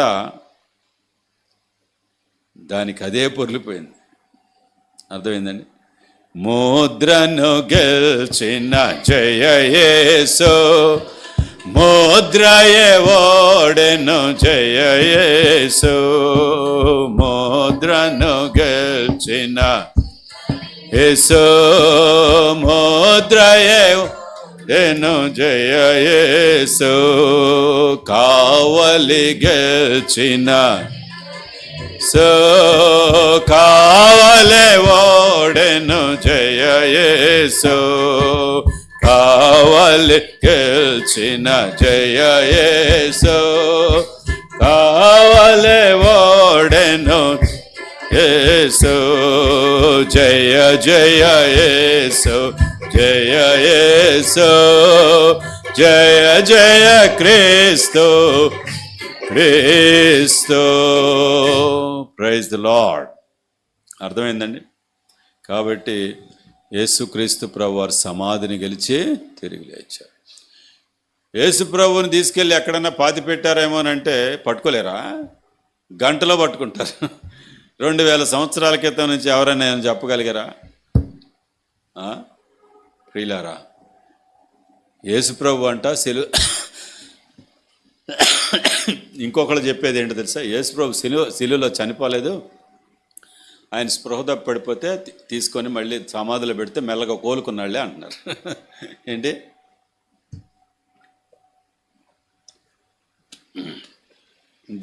దాని పేరు స్వూన్ థియరీ. ఏంటిది? స్పూన్ థియరీ కాదు, స్వూన్ థియరీ. ఆయన లెగిసిపోయంట, బతికిపోయి మళ్ళీ కాశ్మీర్ వచ్చి అక్కడ తబితా అని ఆమెను పెళ్లి చేసుకున్నాడు, పిల్లల్ని కన్నాడు, ఇక్కడే కాశ్మీర్లో చచ్చిపోయాడు. అర్థమైందా? జాగ్రత్తగా వినండి. యేసు ప్రభు వారిని సిలువేసినప్పుడు ఎంతమందిని వేశారు? 3. ఇటుపక్క ఒక దొంగ, ఇటుపక్క ఒక దొంగ, 3 చనిపోయారు. 3 అవుతుంది. యేసు ప్రభు వారు 3 గంటలకు చనిపోయారు. వీళ్ళు 6 గంటలలోపు విశ్రాంతి దినం మొదలవుతుంది కాబట్టి ఇంకేం పనులు చేయకూడదు కాబట్టి సిలువ మీద నుంచి ఈ శవాలను దింపేయారు. అప్పుడు ఇటుపక్క దొంగ దగ్గరికి వచ్చారు, చూస్తే ఆయనలో ప్రాణం ఉంది. ఏంటి? అప్పుడు పెద్ద కర్ర పట్టుకొని ఆ మోకాళ్ళు చేతులు ఇరక్కొట్టేసి దింపేశారు. అంటే ఇంకేంటి, ఒకవేళ మిగిలినా చచ్చిపోవడమే. అర్థమైందా? ఇటు వచ్చారు ఈ దొంగ దగ్గరికి, ఆయన మోకాళ్ళు కూడా బాగా ఇరక్కొట్టేశారు. వాళ్ళు రోజు చేసే పని అది సిలువేసేటప్పుడు. అర్థమైందా మీకు? ఏమో ఒకరోజు కాదు ఇది జరిగింది. వాడిని కాళ్ళు ఎరకొట్టి పడేశారు. ఇక నెక్స్ట్ యేసు ప్రభు దగ్గరికి వచ్చి పరీక్ష చేయాలి, చచ్చిపోయాడా లేదా అని. ఏమండి, ఎప్పుడైనా చనిపోయినప్పుడు హాస్పిటల్కి తీసుకెళ్తే ఏం చేస్తారు డాక్టర్లు? కొన్ని పరీక్షలు చేస్తారు లేదా? చేసి అయ్యా లాభం లేదు తీసుకెళ్ళిపోండి అంటారు. వాళ్ళ పరీక్షలు వాళ్ళకు ఉంటాయి కదా, అవునా కదా? సరే, వీళ్ళు వచ్చారు. వచ్చి చూస్తే అప్పటికే రక్తమంతా పోయి వడిలిపోయి, ఉదయం 9 గంటల నుంచి మధ్యాహ్నం 3 గంటల వరకు రక్తమంతా పోయి వడిలిపోయి ప్రాణం విడిచిపెట్టేశారు. అర్థమైందండి? ప్రాణం విడిచిపెట్టేశారు. ఇప్పుడు కాళ్ళు ఎరక్కొట్టవలసిన అవసరం లేదు. ఇక ఎంత కదిలిచ్చినా ఏం ప్రాణం ఏం తెలియట్లే వాళ్ళకి. అప్పుడు మరి గవర్నమెంట్ వాళ్ళు ఊరుకోరుగా, చనిపోయిన తర్వాతే దింపాలి. అప్పుడు ఏం చేశారంటే ఇటుపక్క ఇట్లా సిలువేయబడ్డారు కదా, మరి ఇటుపక్క కుడిపక్కకు వచ్చారు. కుడిపక్కకు వచ్చి ఒక పెద్ద సోలం తీసుకొని ఇట్లా పొడిశారు. అది రోజు వాళ్ళు చేసే పనే, రోజు అందరికీ చేసే పనే. ఇక్కడ పక్కలో పొడిశారు. పొడిస్తే ఇట్లా వచ్చి గుండెకు గుచ్చుకుందనమాట. ఆ గుండెకు గుచ్చుకొని ఆ గుండెలో నుంచి రక్తము, ఆ గుండె పై పొరలో ఉన్న నీళ్లు అన్నీ బయటకు వచ్చినాయి. కాళ్ళు ఇరుక్కొట్టడం కన్నా గుండెని చీల్చితే ఏమవుద్ది? ఇంకా ప్రాణం ఉంటుందా? చెప్పండి. అప్పుడు వాళ్ళు చచ్చిపోయాడురా అని చెప్పి, వాళ్ళకేమో యేసు ప్రభువా మెస్సయ్య ఈయన దేవుడు ఆయన వాళ్ళకేముంది, వాళ్ళకేం తెలియదు. వాళ్ళు సైనికులు అంతే. వాళ్ళు ప్రియులారా చచ్చిపోయాడురా అని చెప్పి ఎవరు ఈ డెడ్ బాడీ ఎవరికి కావాలి అని చెప్తే అప్పుడు అరిమత్తె యోసేపు నికోదేము వచ్చి మాకు కావాలన్నారు. సరే తీసుకెళ్ళారు. ఇప్పుడు ఈ లోపు ఏంటి, ఈ సైనికుళ్ళు వెళ్ళి గవర్నర్ గారి దగ్గరికి వెళ్ళి, అయ్యా ముగ్గురు చచ్చిపోయారు, వాళ్ళని ఫినిష్ చేస్తాం, అయిపోయింది.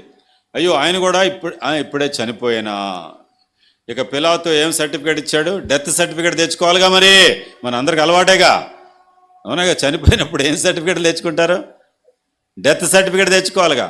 కాబట్టి గవర్నర్ గారి దగ్గరికి వెళ్ళి, అయ్యా మరి ఆ యేసు అనే ఆయన కూడా చనిపోయాడు. అయ్యో అప్పుడే చనిపోయాడా? ఆయన ఏదో అద్భుతం మంత్రం చేసి సిలువ తప్పించుకొని వస్తాడు అనుకున్నాను. అరే రే రే రే గోడ మీద పెళ్ళి.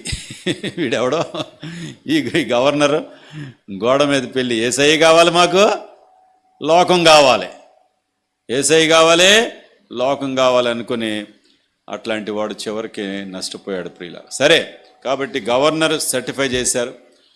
మరి సైన్యాధిపతి, ఈ సైన్యం అంతటిని నడిపిస్తున్నటువంటి శతాధిపతి, ఆయన కూడా తండ్రి వీరేమి చేయుచున్నారు వీరెరుగరు అనే ప్రార్థన విని తన హృదయం బద్దలైపోయి అప్పుడు వెంటనే అక్కడ భూకంపం వచ్చింది, చీకటి వచ్చింది. అర్థమైందండి? దేవాలయపు తెర మధ్యలోకి చీరికిపోయింది. అతి పరిశుద్ధ స్థలంలోనికి మానవుడు ప్రవేశించే మార్గాన్ని ఈ శిలువ మరణం ద్వారా, ఈ గొర్రెపిల్ల రక్తము ద్వారా దేవుడు ఏర్పాటు చేసినటువంటి గొప్ప మార్గం. అర్థమైందండి? భూకంపం వచ్చింది, చీకటి వచ్చింది, బండలు బద్దలైపోయినాయి. 2000 సంవత్సరంలోనే ఎప్పుడో భక్త సింగ్ గారు చనిపోయినప్పుడు, భక్త్ సింగ్ గారు ప్రభు దగ్గరికి వెళ్ళిపోయినప్పుడు ఆ రోజు మేమందరం వెళ్ళాం. అక్కడ భక్త్ సింగ్ గారి శరీరం అక్కడ చర్చిలో పెట్టి పాటలు పాడుతున్నారు. లోపలికి వెళ్ళటానికి ఖాళీ లేదు. 4 లక్షల మంది ఉన్నారు రోడ్ల మీద. ఎవరికి లోపలికి వెళ్ళడానికి అసలు ప్లేస్ ఎక్కడది? ఆ గేటు బయట కూడా ప్లేస్ లేదు. ఆ రోడ్డుకి ఎదురు ఒక పెద్ద అపార్ట్మెంట్ ఉంటే దాని గేటు కూడా కరుసుకొని ఉంచున్నాం. అంత ఇరుకు అనమాట. లోపల ఉన్నోళ్ళు వాళ్ళ ధన్యత వాళ్ళకుంటే బయట ఉన్న మేము పైన చూస్తున్నాం, పైన సూర్యుడిని చూస్తున్నాం. సూర్యుడు చుట్టూ పెద్ద బంగారం ధనుస్సులాగా, అర్థమే, రౌండ్గా సర్కిల్ లాగా వచ్చింది. ఆ ఎండలో ఆ సూర్యుడు చుట్టూ ఆ మహిమ, అర్థమైందా? చూస్తుంటే మేము ప్రభువుని ఎంత స్తుతించాము ఆ రోజున. దేవుని దాసుడు భక్త సింగ్ గారు చనిపోయినప్పుడే అట్లా జరిగితే, ప్రభు అయిన యేసుక్రీస్తు వారు సిలువలో మరణించినప్పుడు ఏమేం జరిగినాయి? చీకటి వచ్చింది, భూకంపం వచ్చింది, రాళ్ళు బద్దలైపోయినాయి, దేవాలయపు తెర మధ్యలోకి చిరిగిపోయింది. ఇవన్నీ చూసి శతాధిపతి వెంటనే పలికాడు, ఈయన నిజముగా దేవుని కుమారుడు. అర్థమైందా మీకు? ఎంత గొప్ప సాక్ష్యం ప్రియులారా. ఆ విధంగా యేసుక్రీస్తు ప్రభువారు మరి మరణించి సమాధిలో పెట్టబడి తిరిగి లేచి, ఇంకా చాలా విషయాలు ఉన్నాయి చెప్పుకోవడానికి, టైం అయిపోయింది కాబట్టి యేసు ప్రభువారు అంటున్నారు, నేను మృతుడినైతిని కానీ యుగయుగములో సజీవుడను. ప్రకటన 1:18 ప్రకారం నేను మృతుడినైతిని కానీ యుగయుగములో సజీవుడను. ఒకరోజు పెద్ద మీటింగ్ జరుగుతుంటే, ఇంటర్నేషనల్ మీటింగ్ జరుగుతుంటే, ఆ మీటింగ్లో ఒక ఆయన అంటున్నాడు, నాకు కొత్త నిబంధనలో 27 పుస్తకాలు తెలుసు, ఎక్కడ యేసుప్రభు వారు సజీవుడు అని చెప్పాడు చెప్పండి? ఎక్కడ యేసుప్రభు వారు తిరిగి లేచానని చెప్పాడు అని అంటే, పక్కనే జాష్ మెక్డోవల్ అనే గొప్ప దైవ సేవకుడు అక్కడే కూర్చొన్నాడు స్టేజ్ మీదే. అర్థమైందా? ఈయన లెగిసి ప్రకటన 1:18 చదవండి అన్నాడు. దెబ్బతో అందరూ నోరు మూసేశారు. ఇదిగో నేను మరణం యొక్కయో పాతాళ లోకము యొక్కయో తాళపు చెవులు నా దగ్గర ఉన్నాయి. మృతుడనైతిని కానీ యుగయుగములో సజీవుడను. చనిపోయి మరలా తిరిగి లేచిన యేసుక్రీస్తు ప్రభువారు మహిమ శరీరంతో. కాబట్టి యేసు ప్రభువారు సమాధిలో ఉండిపోయిన యేసు ప్రభువారు కాదు, సమాధిని పూజించవలసిన అవసరం లేదు. తిరిగి లేచిన యేసుక్రీస్తు ప్రభువారు, సజీవుడైన యేసుక్రీస్తు ప్రభువారు, నీతో మాట్లాడగలిగినటువంటి యేసు ప్రభువారు, నీ సమస్యలను ఎరిగి నీ ప్రార్థన ఆలకించి విడిపించి విమోచించగలిగినటువంటి రక్షకుడు ప్రభు అయిన యేసుక్రీస్తు వారు. అర్థమైందండి? కొద్ది రోజుల్లోనే సౌలు అనే ఆయన దేవుని సంఘాన్ని హింసించడానికి వెళ్తుంటే దెబ్బతో ప్రభు దర్శించారు. నేల మీద పడ్డాడు. సౌలా సౌలా, నువ్వెందుకు నన్ను హింసిస్తున్నావు అంటే, నువ్వెవడవి? నీవు హింసించుచున్నా యేసుని. అయితే నేనేం చేయాలి చెప్పు నీకోసం? దెబ్బతో మారిపోయాడు. అర్థమైంది? సంఘాలను హింసించిన వాడు అందరికన్నా ఎక్కువగానే ప్రియులారా, అటువంటి ఆయన ఎంతమంది దేవుడు మారుస్తున్నాడు ఆయన ప్రేమతో, ఆయన కృపచేత ఆయన దర్శిస్తున్నాడు. ఈ రాత్రిలో ప్రభు నిన్ను ప్రేమిస్తున్నారు. యేసు ప్రభు వారు నీ కొరకే నా కొరకే పరలోకం విడిచిపెట్టి మానవ స్వరూపాన్ని ధరించుకొని కలువరి శిల్లో మరణించి సమాధిలో పెట్టబడి తిరిగి లేచారు. పుట్టినరోజుని క్రిస్మస్ అంటున్నాం, మరణించిన రోజుని గుడ్ ఫ్రైడే, తిరిగి లేచిన రోజును ఈస్టర్, పునరుద్ధాన దినము. యేసు ప్రభువులో ఉన్న ప్రత్యేకత. ప్రార్థన చేసుకుందాం. మరి కళ్ళు మూసుకోనండి, ప్రార్థన చేసుకుందాం. మరెన్నడను ఉండకుండా ఆయన మరణమును మృంగివేసినటువంటి ప్రభు. జీవితకాలమంతయో మరణ భయమున దాస్యమునకు లోబడిన వారిని విడిపించుటకు ఆయన కూడా రక్తమాంసములలో పాలివాడాయన. హెబ్రీ 2:15 ప్రకారం మరణ భయమును విడిపించగలిగిన రక్షకుడు యేసుప్రభు వారే. మరణమును మృంగివేసిన జీవాధిపతి యేసుప్రభు వారే. ఇదిగో పునరుద్ధానమును జీవమును నేనే, నా యందు విశ్వాసముంచిన వాడు ఎన్నటికి నీ చనిపోడు. నా యందు విశ్వాసముంచిన వాడు చనిపోయినను బ్రతుకును. నా యందు విశ్వాసముంచిన వాడు ఎవరి యందు? యేసు ప్రభువునందు. ఏం విశ్వాసం ఉంచాలి? ఆయన పుట్టుక ప్రత్యేకమైనది, ఆయన మరణము నీ స్థానంలో నీ పాపాల కొరకు మరణించాడని నువ్వు తెలుసుకోవాలి.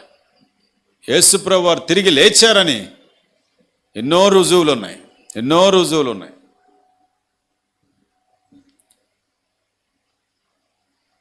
ఈ రాత్రిలో ఆ రుజువులు నమ్మగలిగితే నీకు నిత్య జీవం. చనిపోయినా బ్రతుకుతావు. యేసుక్రీస్తు ప్రభుతో సజీవులమైన ఆయనతో కూడా ఏలేవారంగా ఉంటాం. ప్రార్థన చేసుకుందాం. మరి ప్రార్థన చేసుకుందాం. కళ్ళు మూసుకొని ఎవరైతే ఇంకా రక్షణ పొందలేదో, మారు మనసు పొందలేదో ప్రార్థన చేసుకోండి. ఒక్క మాట, దేవుని మాటలు జీవపు ఓటలు.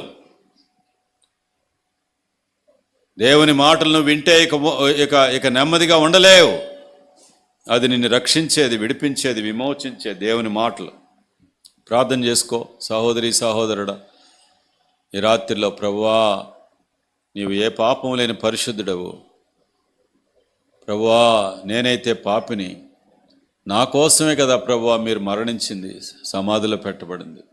నీ రక్తంలో నన్ను కడుగు, నన్ను నీ బిడ్డగా చేసుకో అని ప్రార్థన చేసుకో. ఈరోజు నీకోసమే అవకాశం.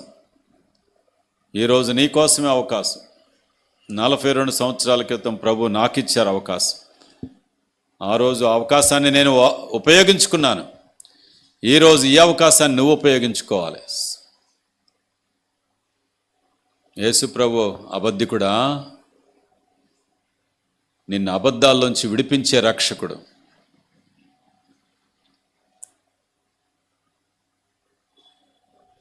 ప్రేమగల మా ప్రభువా, కృపగల తండ్రి, పరిశుద్ధుడైన దేవా, ఎవరైతే వారి హృదయాల్లో ప్రార్థన చేస్తున్నారో వారి హృదయాల్లో మీరు నెమ్మదిస్తున్నారు. మీకు వందనాలు, స్తోత్రాలు. బలపరచండి, నిలబెట్టండి, వారి చేయి పట్టుకొని నడిపించండి.